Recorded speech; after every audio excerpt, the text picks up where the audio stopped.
Hello, welcome to this new interview for the podcast Secrets of Leaders. And today I'm super happy to welcome Jon Levesque. Hello, John. Hello, Jerome. How you doing? Yeah, I'm good. Thank you. Thank you for being here today. You have a great story to share about entrepreneurship, about traveling, about leadership. And I'm really glad to share this moment and this conversation with you today. But before diving into the subject, can you introduce yourself a bit more? So you're the founder of Seeq, but before Seeq, what happened? What led you to this startup? Absolutely. Yeah. Thanks. So my name is Jon Levesque. I am a former community builder, 15 years experience, worked at DocuSign, worked at Microsoft, worked at HTC. They used to make phones. Now they make VR headsets. Spent a lot of time in the marketing realm, building communities for brands. Before that, I was in technology, always have had a big interest in tech. So that's a hobby of mine that continues on. I'm also from the Seattle area, which is a huge nature and outdoors place. Not something I always took advantage of, but something I definitely along the journey learned the beauty of and to take advantage of.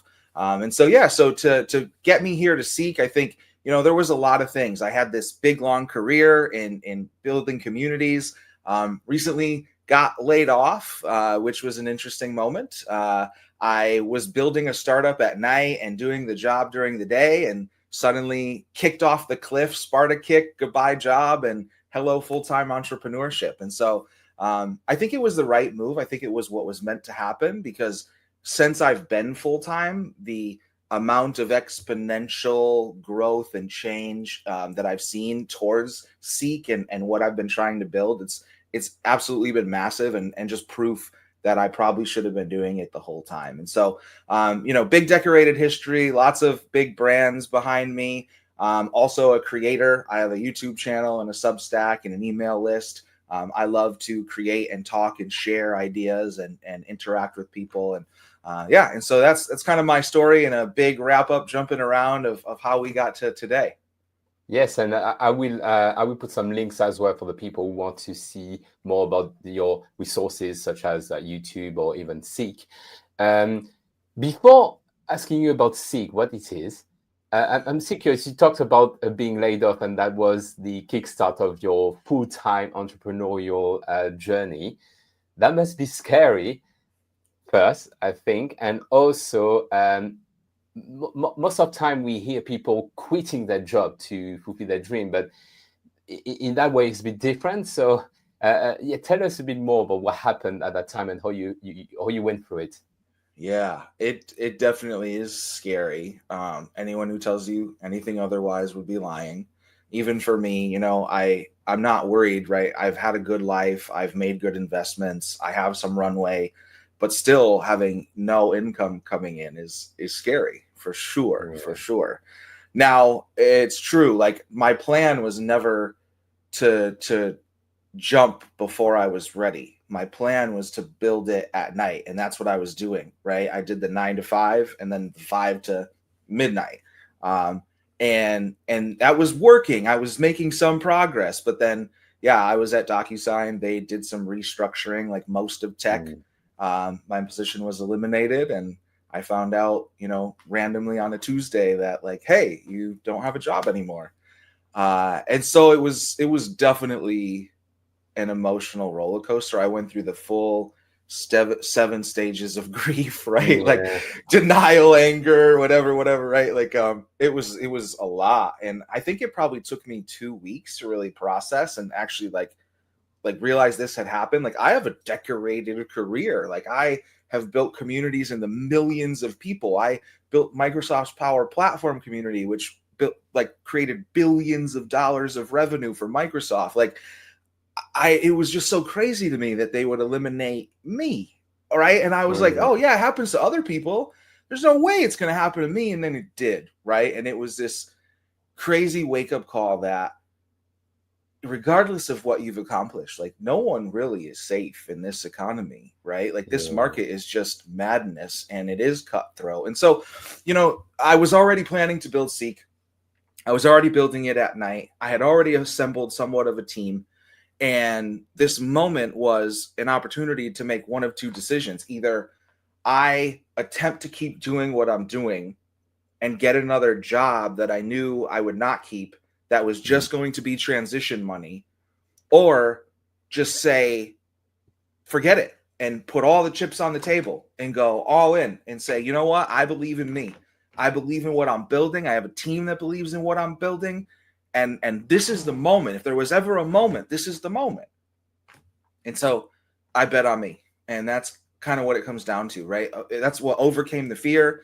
That's what allows me to be here today and keep pushing through everything, is that like I'm betting on me. I think I have a great idea.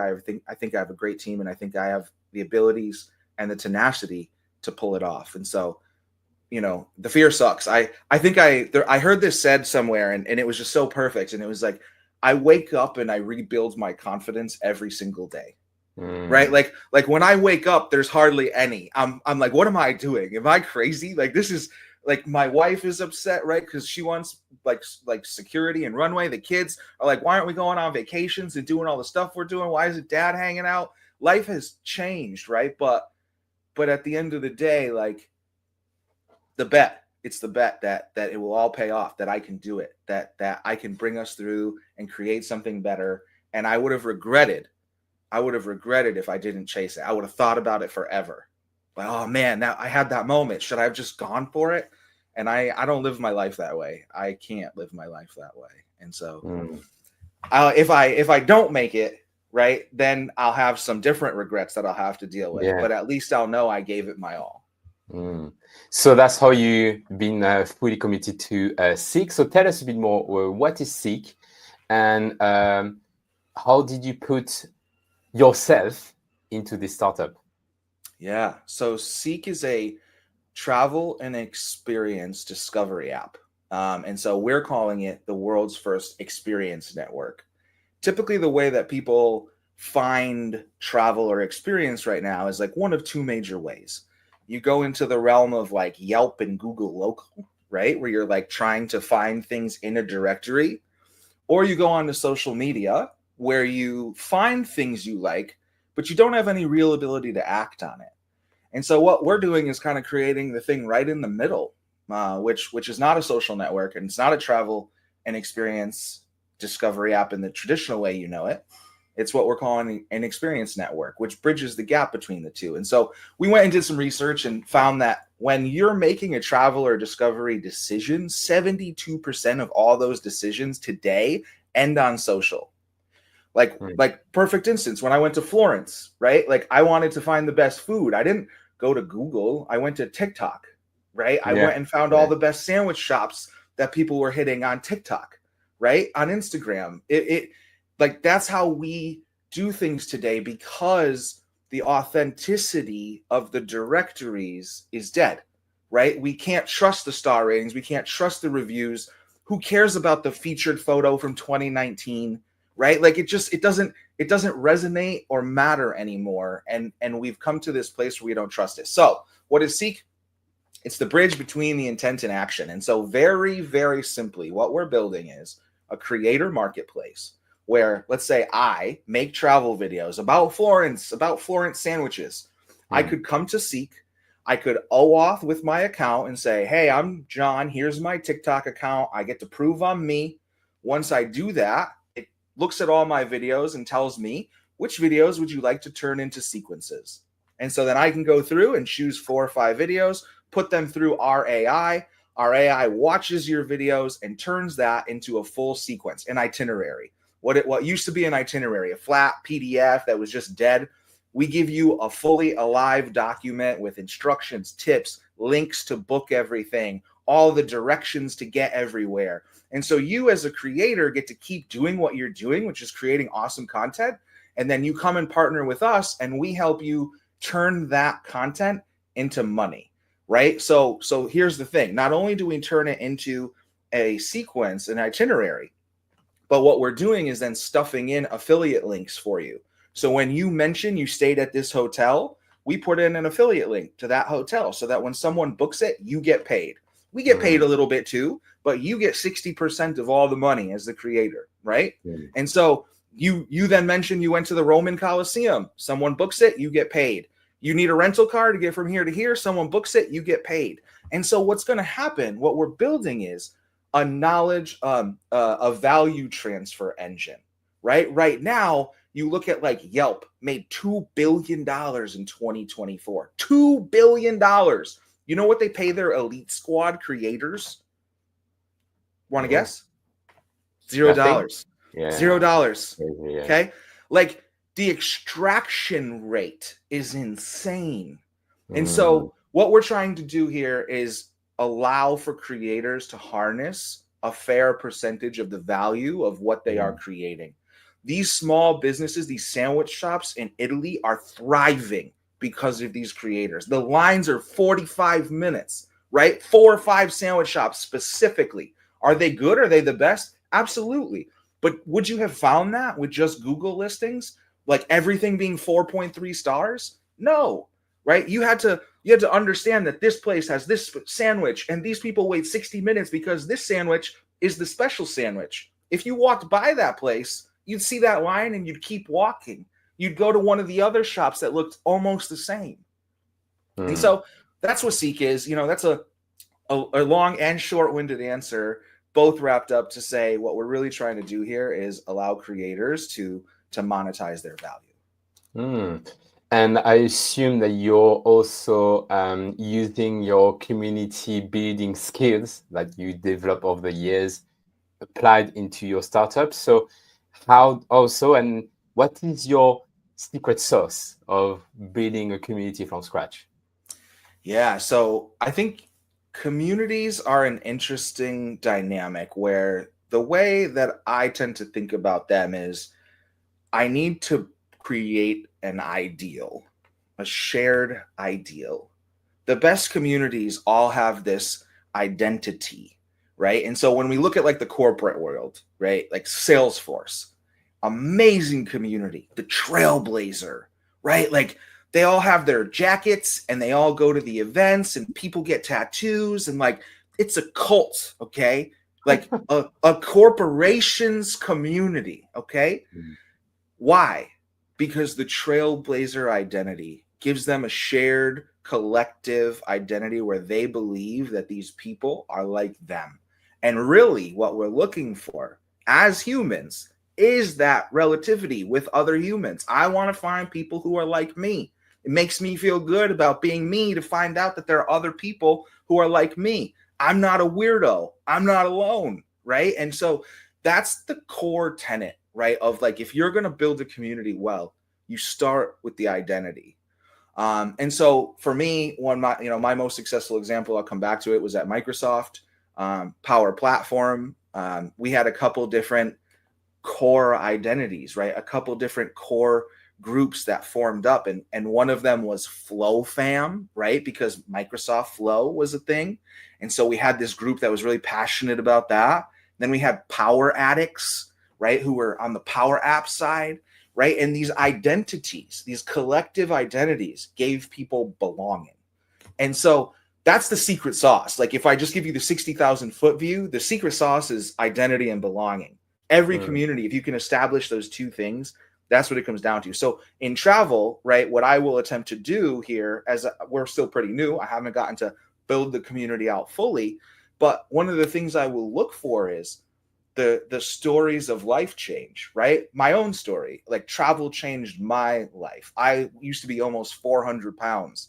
I started like looking at Instagram and I was like, oh my gosh, look at all these beautiful places. And I started like hiking and I started like working out so I could hike. And so then I started going up mountains and then I started going further away so I could go up different mountains. And I lost 150 pounds because I wanted to see more of the world, because the condition I was in wouldn't allow me to see the world. And so then when I decided that I wanted to, that I was inspired, that I wanted to be the person taking the pictures rather than the person looking at the pictures, that changed things for me and that started something for me, right? And so I think, when I build community, I will look for those stories. What was the thing? Like the person who saw the sourdough starter class in Italy and decided to move there and start a bakery, right? Like there is this identity that we will find in the transformation of travel, I think. And that's how I will try to build this community's identity. But to give you a couple other tactics, like, you know, once you think of identity, you have to find your core fanatics. Typically, for like, I'll surprise you with this one. Our core fanatic group at Microsoft, 2 million person community, billions of dollars in revenue. The core fanatics group was 38 people. 38 people were able to move the entirety of that community, right? They were that passionate, that loud, and that influential. And so when you say core fanatics, are you talking about the main ambassadors that they are so happy or so convicted with the ideal that you're talking about, that we share the words? That's what you're talking about? exactly. And so instead of me now preaching the church of travel, right? Now Dave or Carol or Sandy or whoever, right, are out in the world on your behalf doing it. And then what you do as the leader of the community then is give it to them. You let them. You shine the light on them. You talk about how great it is what they're doing, because what tends to happen is a lot of like community leaders will try and like close it in and control it. Yeah. Right. And that's going to break it down. That's going to give you the opposite effect, because like the more you try and control it, the more you keep it. And the more a community will be successful, the more it's given away. Right. For a community to take full life, it has to run itself. It has to become its own beast. And the general idea with which you launched it with has to be let go of.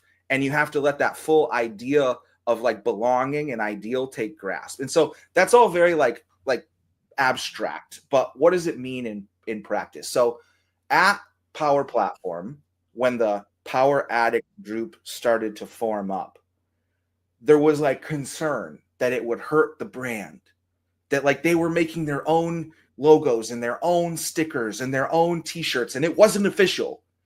And I had to like stop everyone and say, but like, hold on, like, we've reached the holy grail. They created their own community out of the idea of our community. They've created their own visual markers. They've created their own stories and connections, and like it was the perfect thing, right? But like, again, if you're looking at control and not giving it away, you're going to see that as a threat, and you're going to shut it down. You're going to tell them they can't use the logos, they can't use the colors. You're going to ruin the community because you're going to steal the spirit. And so in that moment, what we did was the opposite. Microsoft, I made us like promote the Power Addicts, show that shit off, put their logo on our stuff, put those people in videos, let them talk about the community that they're building inside of our community. And you know what happened? We hit millions of people because we weren't leading the community. They were. And that core group of 38 people, they moved everything. When they moved together, millions of people moved with them. Wow, that's super interesting, because it's relating to ego. When you're feared of losing control, that's your ego. You still want to control, you still want to be on the top, and yes, that's what blocking. So the ego can be in the way of a successful community, if I get it right. Yes. Now, that's not to say that every community doesn't need a leader, because that's not the truth. The idea of leaderless community is a myth. There's a book that I love. It's called The Business of Belonging. Super great book on community, and it talks a little bit about this. Like, leaderless communities get lost, and so there is this fine balance, right, where when you have a community and you are the leader, you have to recognize those moments of consensus versus executive decision, right? And it's very important to allow consensus to grow in many arenas and allow that to breed belonging. But then there are other moments where you just have to make an executive decision, right? Like, for instance, again, to take this concept and make it real, if you have a bad actor in your community, you don't wait for the community to flag that person. You ban them from the community and you make a post about exactly why that person can no longer be a part of the community. It does two things. One, it helps you protect the community, and the community sees this and they say, oh, he cares, the leader cares. But two, it creates an example so that anyone else who then tries to act in the same way, there's a clear fact now of like how we deal with this. And you get to then set the standard to say, like, these are the things we tolerate, these are the things we don't, and if you do this, this is how we respond. And so it gives you good like moderation tactic, but also good security for the rest of the members, right? And so that's tough, because what might happen is you might have someone that's liked who did some really shitty stuff, who needs to be removed. But like, you then as the leader are going to come into this conflict of the community's probably not going to understand and not want it, but I know that this has to be done, right? And that's a tough space to be in, but making those decisions and knowing when to be the leader and knowing when to allow consensus to drive, that's probably one of the other big important pieces. That's super interesting because it really requires lots of assertivity, and I think that's a really important skill to develop as a leader. And I don't think I really realized how much leadership skills you have to really make a community successful. But this example, what you said, to have the courage to do something that is so uncomfortable, to remove someone that could be popular because it's the right things to do. I think that's super interesting, and that's where you have this leadership moment in a way. Yeah, it definitely is. I mean, I've experienced it in reality where, someone who's in the community, who's a big part of the community, does something behind the scenes, right, that is detrimental to the community, not in public for anyone to see, but I, as the leader, like, learn about it through the channels, right? And then it must be dealt with, right? Because you think about any community, right? Let's think about even a neighborhood or a town square. If you have like one neighbor who wants to set other neighbors' houses on fire, right? Like, that's a major problem, right? Yeah. Like, if you have one neighbor who's like really constantly even just talking bad about other neighbors, right, that can fester and create problems in the neighborhood. And so it does take courage. It does take that fine line of knowing when the right moment to step in is versus not. And I think too, like, the clearest thing, and obviously for any leader, but especially in a community, direct communication, calling things out, like asking the questions, all those things really help. And obviously that can be applied to any leadership situation, but in a community, when dealing with these things, they're extra important, right? To be able to have the courage to ask the questions and call those things out.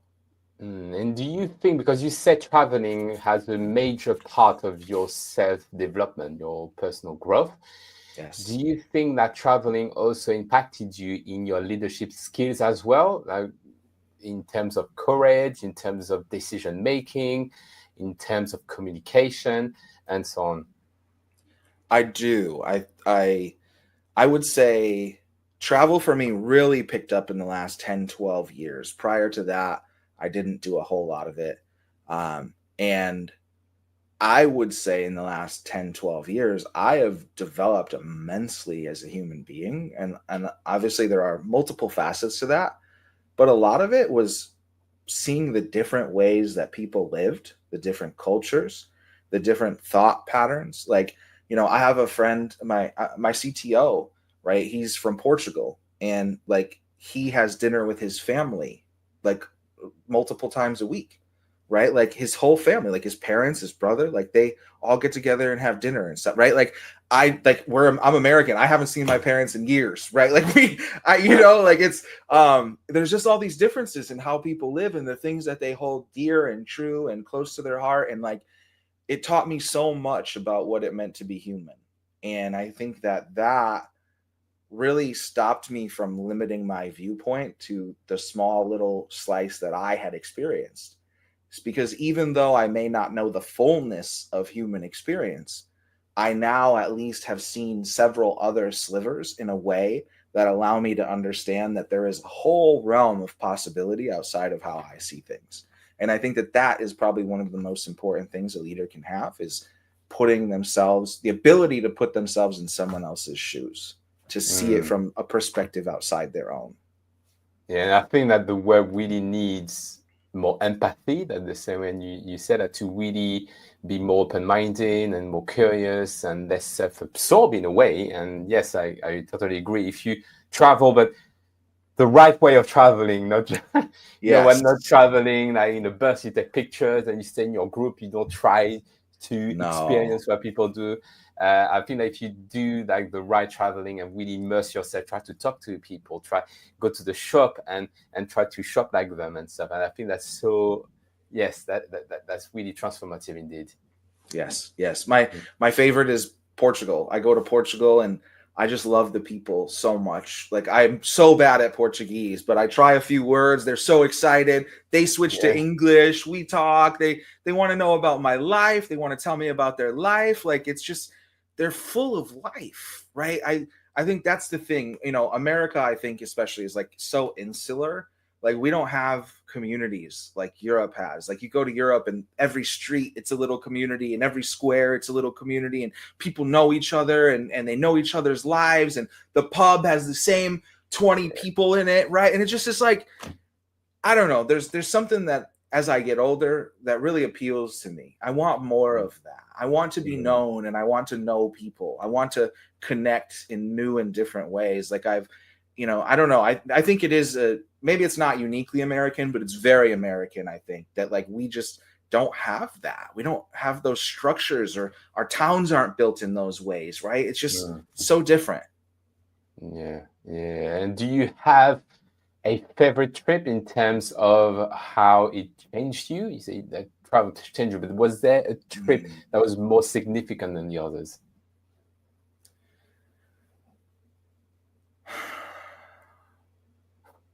I think the first time I went to Switzerland, I was just mind blown. Like, I couldn't believe that there was like a society that was just so like clean, and like everything ran on time, and like it was like Washington where I live, but like perfect, right? The transit was on time. There was no trash on the city. There's no homeless people. Everyone has jobs. Like, it seemed like this crazy perfect place, and it was just so mind-blowing. And then actually, now that I'm talking, the truest mind-blowing experience for me, I think, was going to skiing in the south of France. I went and I got to ski at Les Trois Vallées. I took a road trip from Paris, went through Chamonix and like out to Italy and back. And the culture that they have there of like life in the mountains, I was just like, wait a second, like this, why don't we do this in America? Like, we need this. This is so. Anyways, I think that happened last year, and for me to see this possible way of living in the mountains and like living with the mountains was so cool to me. Super interesting. Well, thank you for that. Yes, you experience also the après ski when people party after every day. Yeah, that was a part of it. I just, again, like, we don't know. In America, you ski all day, you go and have lunch, and then you go home. Like, there's no party at the end of the day or anything like that. So it just, so different. So different. And we talked about, obviously, a lot about leadership. And I imagine through your career, you were exposed to different challenges that led you to use your leadership skills. What was the most challenging leadership moment that you had to face, and how did you do it? We talked a little bit about Microsoft today, so I think I'll talk about an experience there. I had my dream job at Microsoft. Like, I told everybody that. I was born to be the chief evangelist for the Power Platform. I lived it. Now, I would tell you differently now, but anyways, back then, that was the dream job. I got a new boss, And what's interesting about this is the answer I'm going to give you is a bit more about like personal leadership, how I lead my life versus maybe how I lead a team or lead others. But I think it's just as important. And I think that I had this major challenge where I had this new boss who was, by all definitions, terrible. And that was coming up against my dream job. And the sad thing about it was like I got to this point where it was very clear that both could not persist. The dream job was changing because of the new boss.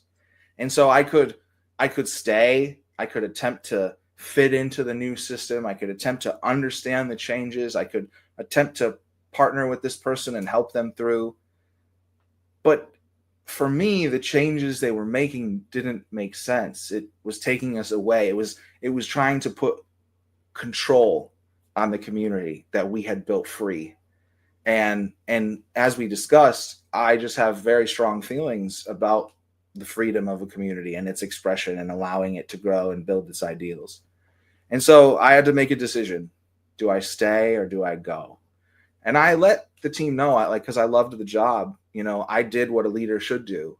And I went and confronted the situation.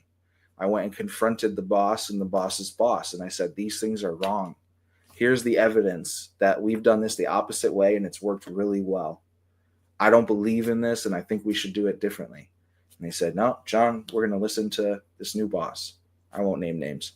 And so I said, okay, I got you. No problem. I just want you to know that I can't stick around for that, that I'm going to have to go, that if that's the decision you make, you got to do it without me. And I think that they thought I was bluffing. I don't think they believed me. And they didn't take me seriously enough. And so I did 2-3 weeks. I think I went and I found another job and I put my resignation on the table and I said, you did this. And because that was the funniest part. That was why I said they didn't believe me, because when I came in and put in my resignation, they were so surprised.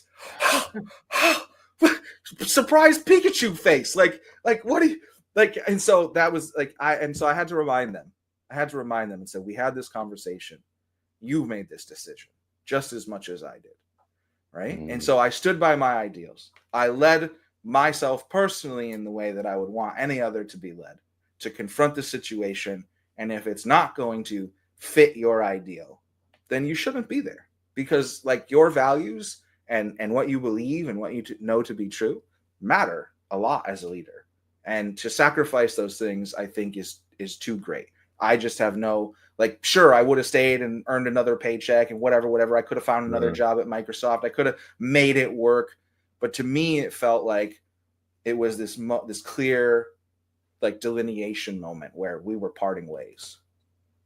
That's super interesting. And yes, another proof of coherence and courage. But that probably was a difficult decision to make as well. And and that's where it shows that these soft skills such as courage and decision making is transferable, that you transfer these soft skills to your new job in Seeq and managing communities. And I think it's quite inspiring. So thank you very much for sharing this and sharing your story, sharing your knowledge and your tips as well. I like to take away also these practical tips of building a community, managing it, and let go of the ego but also to be a leader as well, and managing when courage is necessary to make the hard decision for the better good of the community. So thank you for sharing this. And do you have another message that you wanted to share and you couldn't share yet into this conversation before we start to do the wrap up? No, I mean, I think just to wrap it up nicely, I guess I'll say this. For those of you who may be in a similar situation, building something at night, just got laid off, I think now is an amazing time in history to go build something. There's a lot of tools out there. There's a lot of knowledge out there. And so I think it's a good time to bet on yourself and make something new. And so that's what I'm doing. I think it could work for you too. Brilliant. Well, thank you very much, Jon. For the people who want to know more about you and about Seeq, we put the link into the description. But for the people who are listening to the podcast version, is Seeq, so SEEQ.ing, if you want to know more about the work of Jon. Amazing. Thank you so much, Jerome. Thank you very much, and talk to you soon.